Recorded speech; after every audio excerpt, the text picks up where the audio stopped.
Hello everyone. Today we will talk about primary structure of proteins. Proteins are one of the very important biomolecules which perform almost all the functions in biological systems. All the proteins, they have a unique three-dimensional structure which is also called shape of the protein, and that three-dimensional structure of every protein is dictated by primary structure of the protein, which is actually sequence of amino acids. We have seen in the earlier lecture on Anfinsen experiment that primary structure of a protein determines, that's responsible for folding of a protein, which give rise to a unique shape to that protein, and that unique shape of the protein is also a functional requirement for that protein. Proteins are synthesized in form of linear chain of amino acids, and this linear chain of amino acid, this is called primary structure of protein, where all the side chains, they are free, and the amino acids, they are joined together through peptide bonds. That's what is catalyzed by ribosome during translation. This primary structure of protein is converted into secondary structural elements. The major secondary structural elements are alpha helix and beta sheet, where there are interactions between peptide bonds of different amino acids. The CO and NH group interactions, hydrogen bonding between CO and NH group of different peptide bonds, that give rise to formation of secondary structure alpha helix and beta sheet in case of protein. These secondary structural elements, they come together and they form tertiary structure of the protein. In case of tertiary structure, the major interactions are between side chains.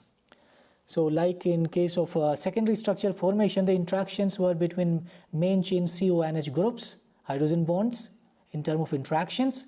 But in case of folding, when tertiary structure is formed, the side chain of amino acid, they come together, they form attractive interactions in terms of non-covalent forces like hydrogen bonds, ionic interactions, salt bridges, and van der Waals interactions between side chains of different amino acid, and that stabilize tertiary structure of a protein.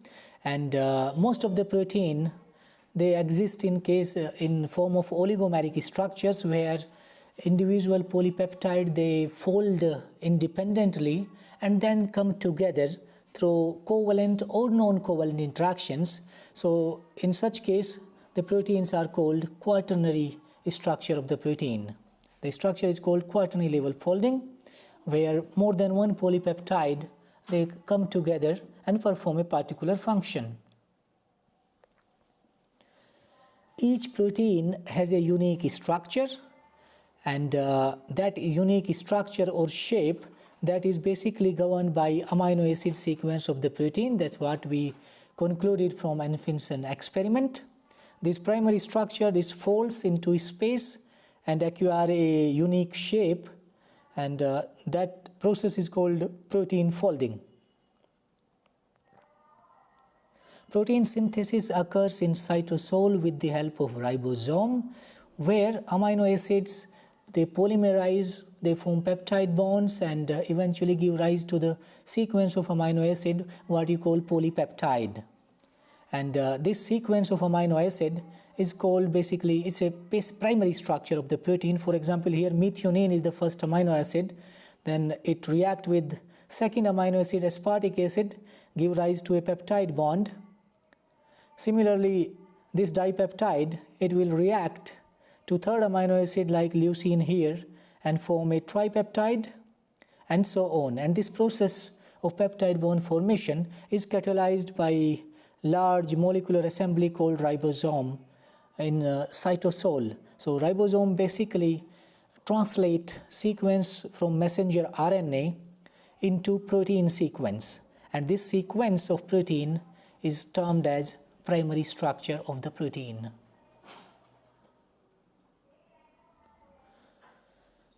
So primary structure of the protein is linear sequence of amino acids, and it is ordered. Ordered means the position of amino acids is specific. If, for example, some amino acid exists at this position, this amino acid will remain same in the protein every time. It's a one-dimensional, it is written in form of a single letter code of amino acids. And these many amino acids, they come together, that's form polymeric structure, is also called polypeptide. By convention, these amino acids in primary structure, they are written from N-terminal to C-terminal. When protein synthesis occurs, the first amino acid in the sequence has free amino group, hence it is termed as N-terminal amino acid, that's the N-terminal of the protein. And the same way, last amino acid in the protein, that has free carboxylic group, and that terminal, that end of a polypeptide or protein is termed as C-terminal end. So when the sequence is written, the primary structure of a protein is written on paper. Conventionally, it's always written the first N-terminal amino acid should be here, and the last amino acid should correspond to the C-terminal. So this is the way the sequence of proteins are written, from N-terminal to C-terminal. And a perfectly linear amino acid polymer is neither functional nor energetically favorable. This sequence of amino acid which is synthesized in ribosome, it is thermodynamically not favorable. Energetic wise, it is not a favorable state. And that's why this sequence, this is converted into tertiary structure of the protein by process called protein folding. And the functionally also, the primary structure has no function itself until it gets folded into three-dimensional space and give rise to structure of the protein. It has no function. And when you write the primary structure, if for example in case of human insulin there are two chains, so it's written like chain 1 is starting from G stands for glycine, and then other amino acid at their positions, and finally N. And because there are two chains, so they are written, second chain is written separately. The first amino acid of second chain is phenylalanine, and the last amino acid is threonine. So that's how primary structure of a protein is written on paper. Now, what you can learn from primary structure of a protein? If you have sequence of a protein available, what information can be gained? The first thing is sequence itself. We know from the primary structure which amino acid in a protein is present at what number position, what is the location of particular amino acid, that can be known from primary structure. Theoretical molecular weight. Theoretical molecular weight means, because when we know sequence of amino acid, we also know molecular weight of each out of 20 amino acids. So each amino acid molecular weight is known. So that's how, depending on the occurrence of different amino acid in the sequence, theoretical molecular weight can be calculated, considering that in each peptide bond formation, when water is removed, so 18 Dalton mass is it goes away during one peptide bond formation. So considering all these calculation, theoretical mass, theoretical molecular weight of polypeptide can be known, and this is theoretical because experimentally it may not be the same. Why? Because when protein are in solution, they also bind to water molecules, and same time protein also bind to different cofactors and other ligands. So in that case, in solution, protein may have higher molecular weight. That's called experimental molecular weight of the proteins. But nevertheless, from primary structure, the theoretical molecular weight can be known for a protein from the sequence. Then theoretical pi, isoelectric point of the protein, also can be calculated, because the pK value of amino acids is same, that is known. So from those information, depending on presence of positively and negatively charged amino acids in protein, theoretical isoelectric point, that can be calculated. That's what we have discussed in earlier lectures. Then charge also can be calculated. Charge means if you know the presence of acidic and basic amino acids, so you can calculate charge on the protein molecule at different pH values. So that also can be inferred.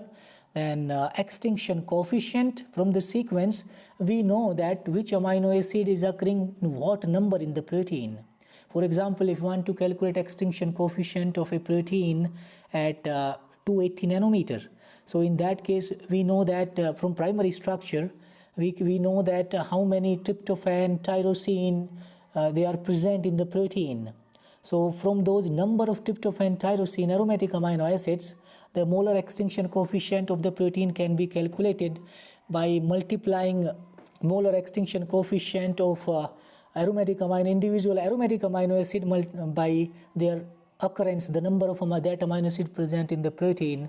So that's how the absorption properties of the protein also can be known from primary structure. Then motifs, if protein contains, say, for example, DNA binding motifs like zinc finger motif or helix turn helix motif, or even metal binding motifs, they have a unique sequence. So we can see that those sequences are present in the primary structure or not. If they are present, so we can say that the protein contains that particular motif. Then hydrophobicity and membrane spanning region. What is the hydrophobicity index of the protein?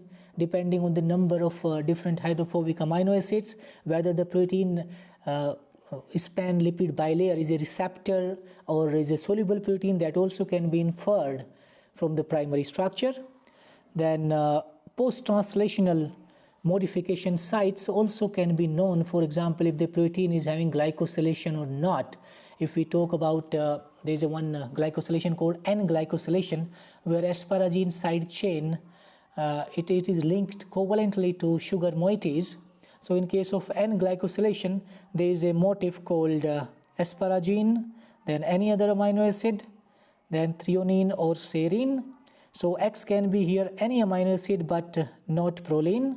So if you have this kind of sequence where asparagine, any amino acid, then threonine or serine, so this asparagine has potential to become glycosylated.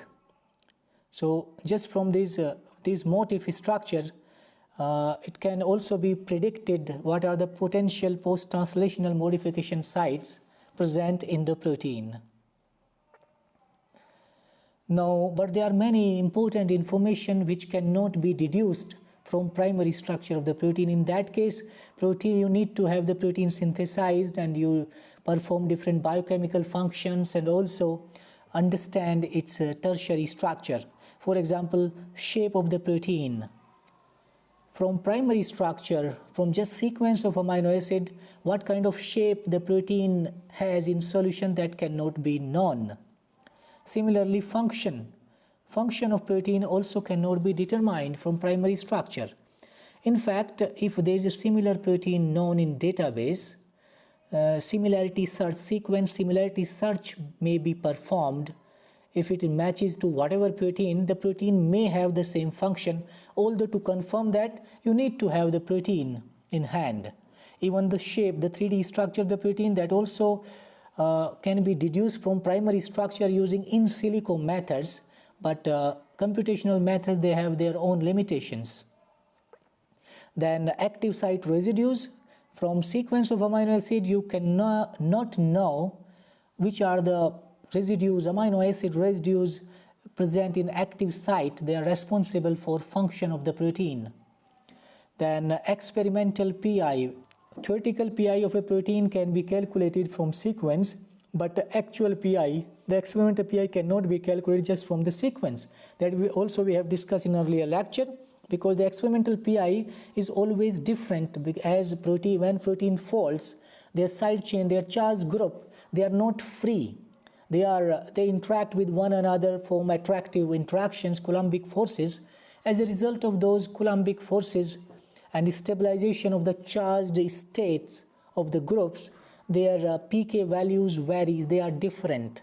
And that's why the theoretical PI of a protein is always different than the experimental PI, the actual PI. So in order to calculate experimental PI, one need to run biochemical techniques like isoelectric foxing to know the actual PI of the protein.